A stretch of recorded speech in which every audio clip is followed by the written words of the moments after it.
All right. So I'm going to quickly go through our website. It's been completely revamped as of this summer, and there's a lot of great information on here. If I can get it to open. Let's see. All right. Can you all see that? Yes. Perfect. Okay. So this is the newly revamped University Commons hosting an event in the University Commons website. So it is available on our page over here. Lots of great information on here. The first thing up here is the department timeline. It reviews everything we just talked about in terms of times, how many days in advance you need to do things. If you oversee a student organization, they have a very specific timeline from campus activities that's listed here for them.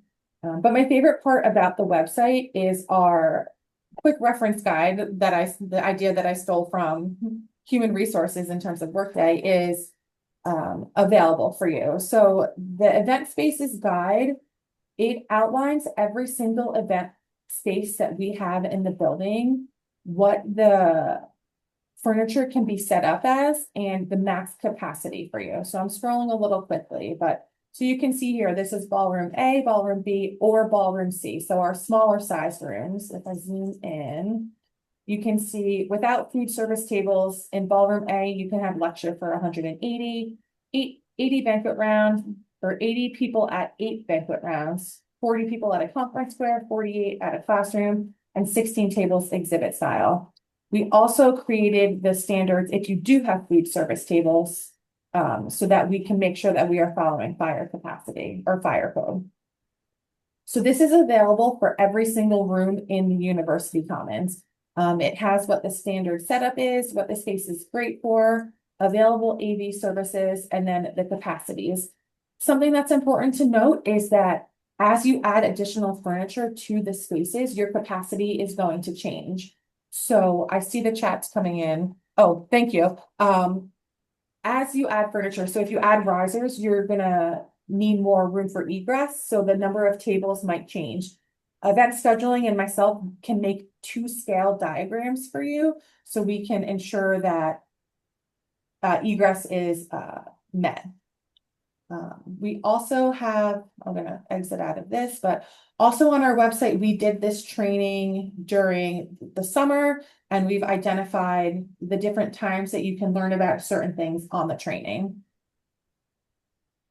If you click rooms and room capacities, those same pages from the quick reference guide are here. If you click it, it makes it bigger.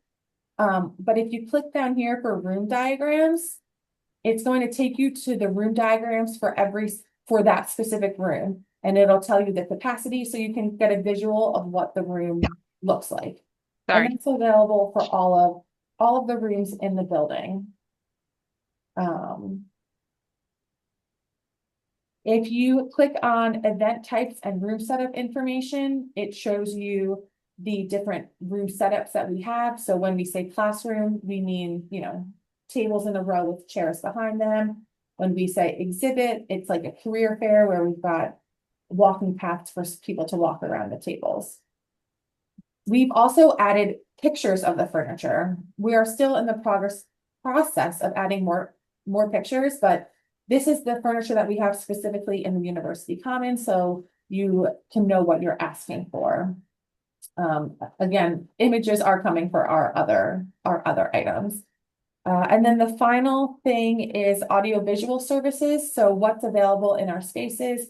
We've got a list here. It's also listed on the quick reference guide for each room. If you're having a hybrid event, it tells you how to host a hybrid event in the building. We have assistive listening for anyone that uses hearing aids in the ballroom. So information about that is here. And then we break down the cost for you for AV services. So we tried to build out a super comprehensive website for everyone. And I'm hoping that this will give everyone the what is the word I'm looking for? Knowledge? Tools. The tools are at your fingertips now. So you've got all the tools that you need to plan an event in the building. All right. So we're gonna jump, Michelle's gonna be my Vanna shortly, and she's gonna share her screen. And we're going to go through submitting an event request, but I wanted to quickly talk about event types because we have a university calendar. In the university calendar, your event type impacts where your event shows up on the university calendar. So it also triggers for us when we're approving events, your room setup. So if you say something is going to be a banquet as an event type, but then you request a lecture for 100, that's going to be a flag for us that says, well, do they actually want banquet rounds or do they want the lecture that they said they wanted? So the different event type meetings are available on the website or in the quick reference guide. This I already showed you, so I'm just going to fly through this. And then before we do our 25 live tutorial, a quick note on fire code. So 25 live and the quick reference guides list the maximum capacities for the different room setups with just the furniture listed. As we bring in additional furniture, the capacity is going to change. Like I said, adding risers decreases the table capacity. I am super strict about following fire code and egress guidelines because it is a life safety issue. These are designated by law to protect people in emergencies, to make sure we can evacuate quickly and safely. By law, we are required to follow fire code. If there is an emergency, we have unobstructed exits so we can safely get people out of the building. It also helps our fire departments navigate our spaces. But most importantly, it creates accessibility for all of our attendees. When we ensure that our aisles are 4 feet or 6 feet, we're making sure that anyone with a disability or a mobility challenge can access our spaces, and that's super important. It also shows that we prioritize well-being, the attendees' well-being, and it helps us avoid last-minute changes because we know what furniture can fit in rooms per fire code. We have a couple of building updates that I wanted to make everyone aware of. So the food court was previously known as the Patterson Food Court. It got revamped this summer. It features photos of our 13 NCAA sports teams, and it's now called the Pioneer Food Court. The multipurpose room received a fresh coat of orange paint and plexiglass pictures. So use that knowledge as you wish when you're planning your PowerPoints, because the wall behind the screen is WB orange. It is bright. It's very bright. You can see in the picture over here that we just purchased a ramp for our risers or for our stage in the ballroom. So if you have an event where you want to like extend your walkway, or you're going to have somebody that's in a wheelchair or uses a walker or is one of our seasoned guests that might have difficulty walking up stairs, you can request the ramp for the risers, and we can get that set up custodial can get that set up for you. Community policing their office has been extended into the hallway in Spirit Hall, so we can no longer permit check-in tables in the Spirit Hall Metro Lounge. Room 211 in the University Commons is receiving a much needed AV update over the spring break, and it's going to change the configuration of the room. So instead of the projector being all the way at the end of the long room, it's going to be to the side to make it more visible with all the columns in the room. The ballrooms received new digital microphones that have been preventing radio feedback, which is awesome. And we moved the old microphones down to 168 and 171. So we now have wireless microphones in those spaces. We got 2 new podiums in the ballrooms. So the broken multipurpose room podium has been replaced. I did add a podium into 216. And as we get new podiums, we'll add one into 202 as well. And then we have event screens outside of 168, 171, and the ballrooms. And the only way to get those to work is if the rooms are listed individually on your event reservation. So if you reserve ballroom ABC for an event, you're going to see on your confirmation ballroom ABC, ballroom A, ballroom B, and ballroom C. That's the only way we can get it to work on the screens. So it's confusing, but it also helps us let people know what's happening in the event spaces. How am I doing on time? Okay. So these are the available AV resources. I'm not going to go through all of them. I think you're all very familiar. I just wanted to add some pictures. For AV services for our departments, we do charge $20 an hour for the duration of your event. We build in 30 minutes for setup and troubleshooting and 30 minutes for breakdown for a minimum charge of $40. We do use these AV services fees to maintain the current AV in the building and to purchase new AV as needed. We previously used to have a dedicated media technician that would sit outside of your space. But we no longer have that position. We have building managers who have a wide variety of responsibilities. They set up all of the spaces in the building, they unlock the doors, and we have contact info on all the podiums should you need to contact anyone during your event. I'm not going to read through all of these, but we have a wide variety of resources. The most important one I want to point out to you is our step and repeat. That's the large William Patterson backdrop that people use for photos. We do have one that's in the University Commons that does not leave this building. So if you have one and you don't feel like bringing it all the way to the building from Robbinger or wherever you're located, we have one here for you. And that just has to go on your 25 Live confirmation. Okay, I'm going to stop sharing my screen, let Michelle share her screen, and we're gonna do a 25 Live tutorial. Um, okay. Hopefully I am sharing the right screen because my eyes are so bad right now. Okay. So obviously I think all of you have done a 25 live reservation before. So hopefully this looks pretty similar or familiar to you. So for this, we'll just put, let's see, uh, we'll just call it Disney Trivia, and I'll put test. So that way event scheduling realizes we're just testing. Um, so the event name is required for every reservation. And one thing that we have noticed, or Giovanna very much appreciates, is whatever name you put in 25 Live is the same name that you use if you're doing a catering order in Cater Tracks. So if I called this Disney Trivia, but then in Cater Tracks put Mouse Munch, um, that wouldn't match up. So it's helpful when if everything remains consistent. I know that you don't have to put the event title. I always do because for me, I feel like it's just helpful when I put fill out every space. But I know there is, Caitlin, you said that there's a way that you can see.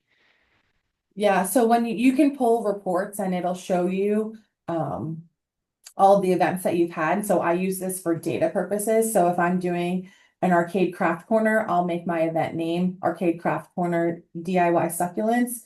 But then under the event title, I'll write Commons Community Builders.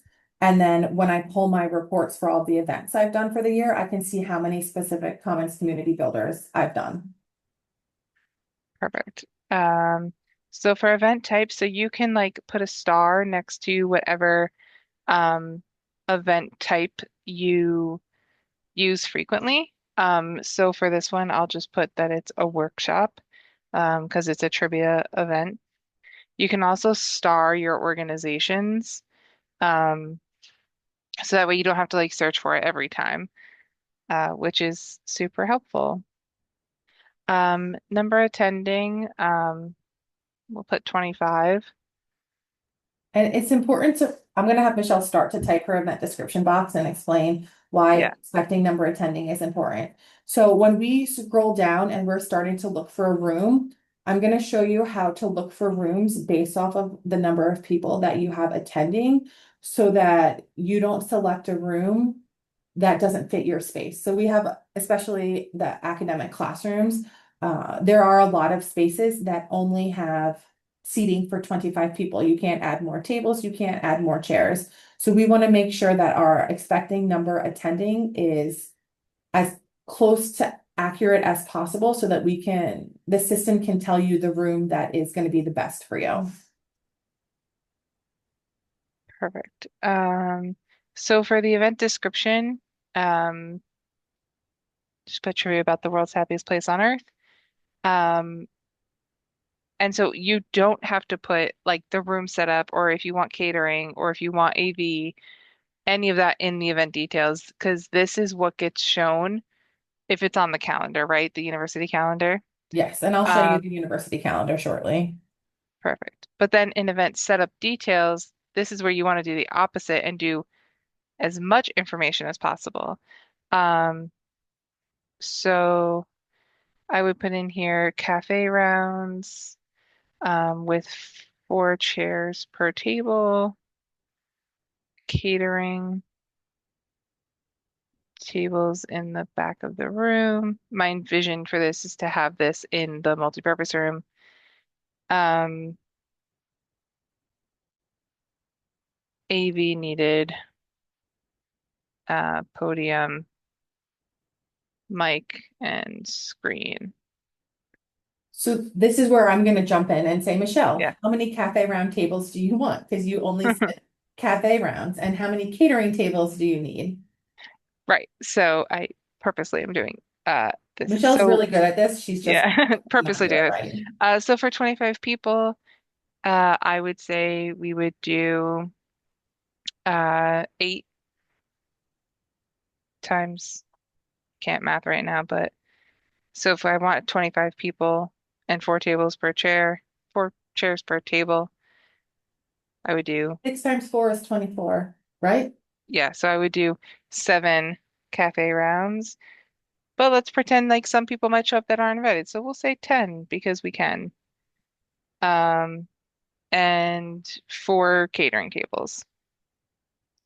And then we need podium, mic, and screen. Yes, Um, Rosemary, always consider putting more tables than you need because especially when you're doing banquet rounds, technically our banquet rounds are for 8 people, but for some reason on campus here, we always put 10 people.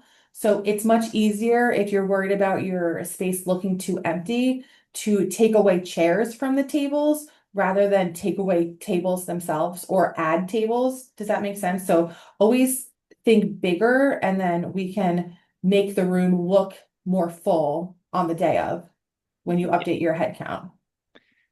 yes. So we'll host this event.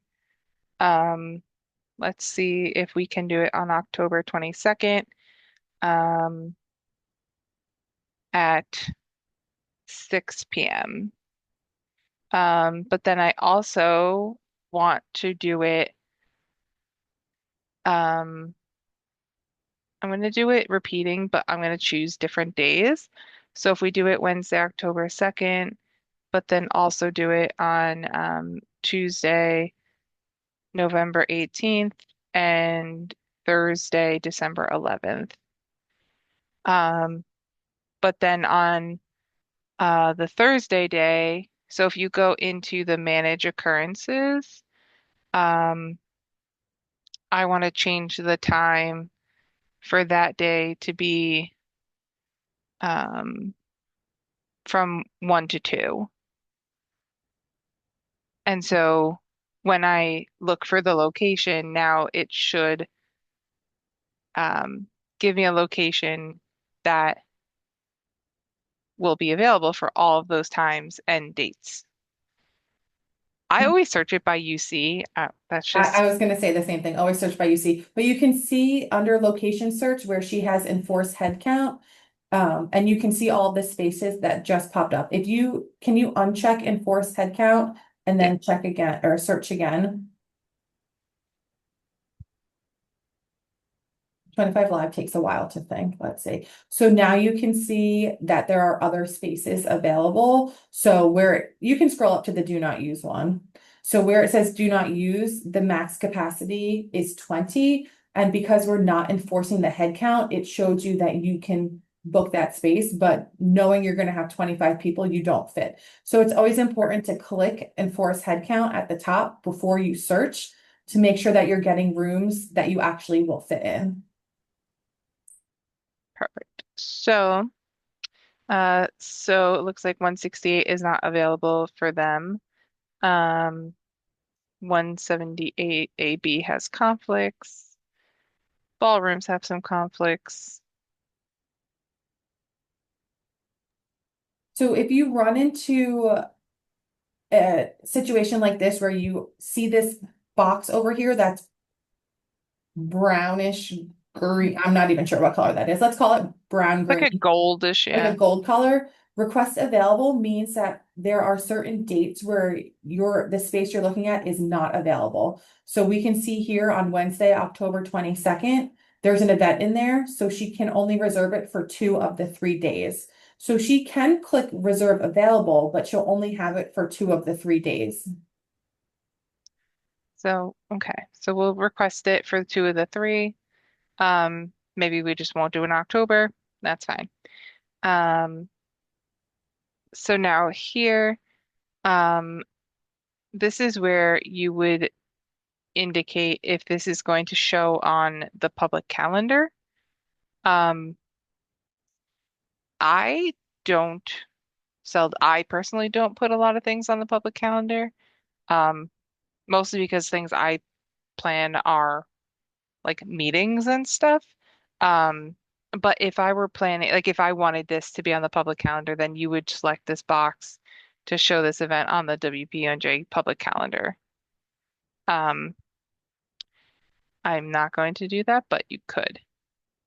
So are the attendees primarily external? No.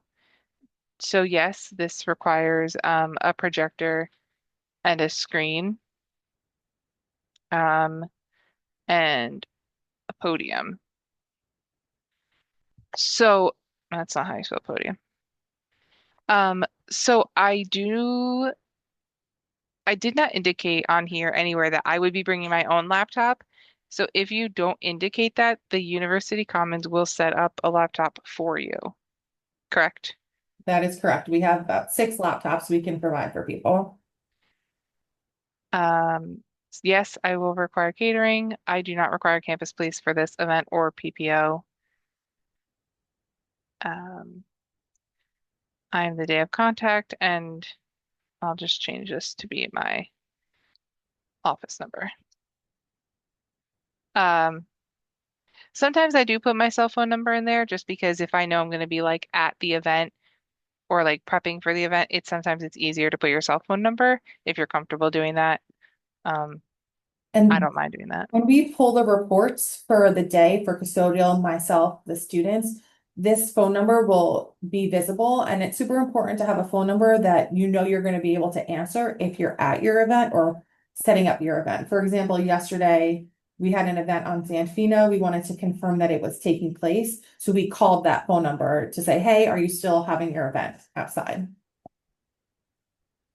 Um,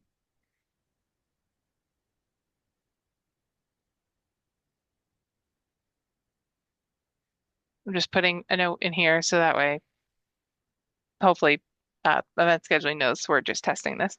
Yeah. So then once I'm done, I would hit save. Uh, but because I did not choose a location for my October day, I'm just going to remove my October day and now save it. Maybe. So then you'll get this screen that shows that your event is in draft form. Um, so once it's in draft form, that's when it goes to event scheduling. And then within 2 to 4 days, they will review it. And then either you'll get a tentative or an approved or confirmed event PDF. Any questions about the event form? All right, then I'm gonna have Michelle, thank you, Vanna. Anytime. Stop sharing, and then I'm gonna jump in and start sharing my screen again. Let's see if I can do this properly. Oh, geez. Share. There's one. So this is what your 25 Live dashboard looks like. If Michelle were to go You're to, not sharing. I'm not sharing. Oh, goodness. Screen one, share. Okay. You can see 25 Live now? Yes. Okay, so this is what your dashboard looks like from this is your homepage. So if Michelle were to go to her dashboard, she would see one event that she was the requester for. So this is what you would see on your end, because you're requesters. If you wanted to see upcoming events, you can go here. I have 40 upcoming events because they're all my Commons community builders. I'm gonna click future dates. And you can see all of the different events. So you can see that all of these events were canceled. We do a lot of Disney trivia test events. And then you can see all of the events coming up that are confirmed. Say that you want to do another, let's say you're doing a billiards tournament like me. Instead of going in and starting from scratch and creating a whole nother reservation, if you click on an event that you know you want to duplicate, so for Helena, you do your pinning ceremony every year. Instead of starting from scratch, you can go into your past events, under more actions, copy the event. And then it's gonna, oh, I have a lot of events connected to this, but we're just copying the billiards tournament. We're gonna select a new date. We're gonna do May 10th. Create and copy a new set. And then everything is already there for you. You don't have to type in anything. You don't have to select anything new. All of our comments, our date, our time, the location is already there. All of the resources that we need that event scheduling has added for your previous event is here. All you have to do is literally click, you'll be in draft, you will just click save. And your event is done. Super easy, especially if you're duplicating events every year. So if I go back to my dashboard and I refresh, I should see my new event as a draft. Super easy to duplicate events, especially if you've already got a diagram attached to it.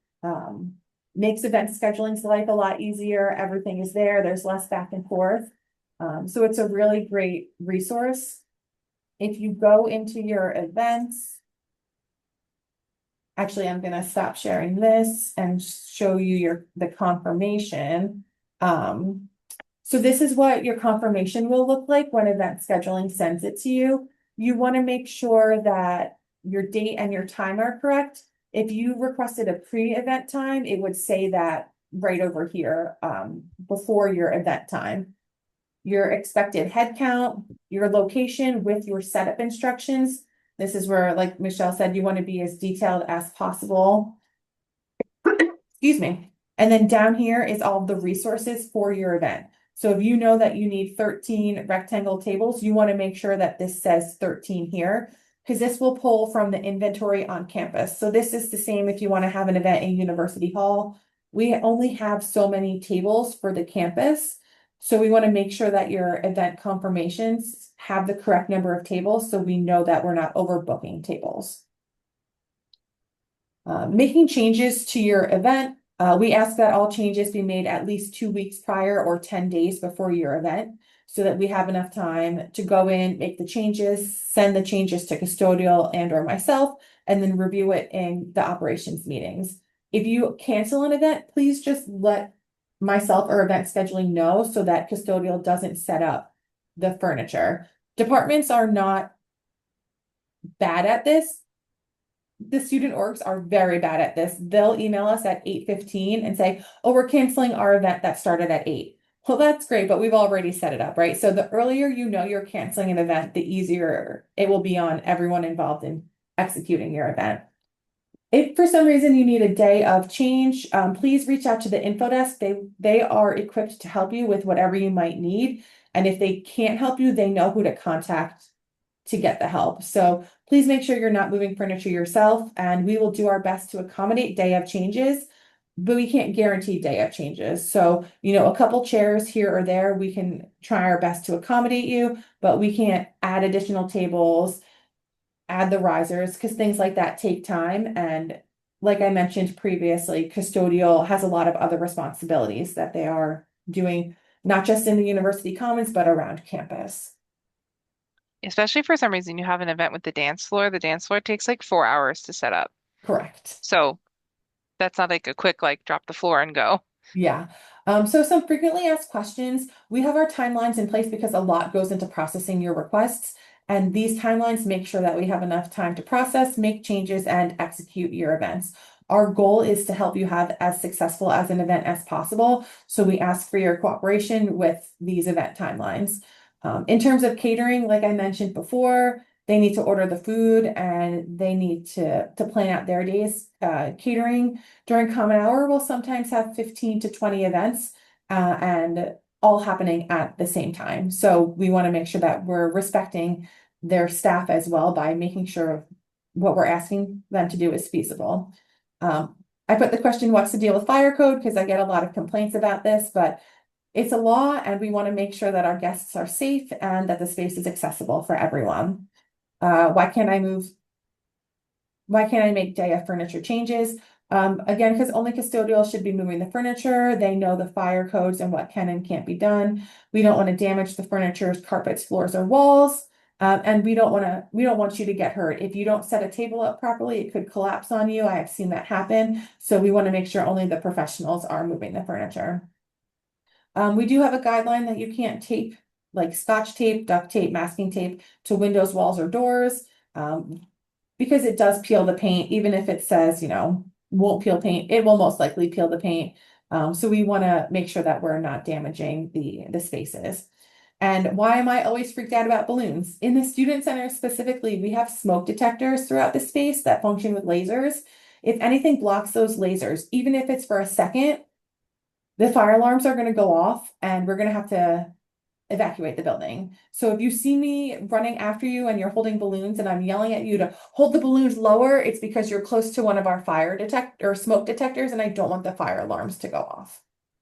Any questions about that? Because I can't see you all anymore, you all. Okay, there we go. Okay. Let's see. So I'm gonna stop recording and then we're gonna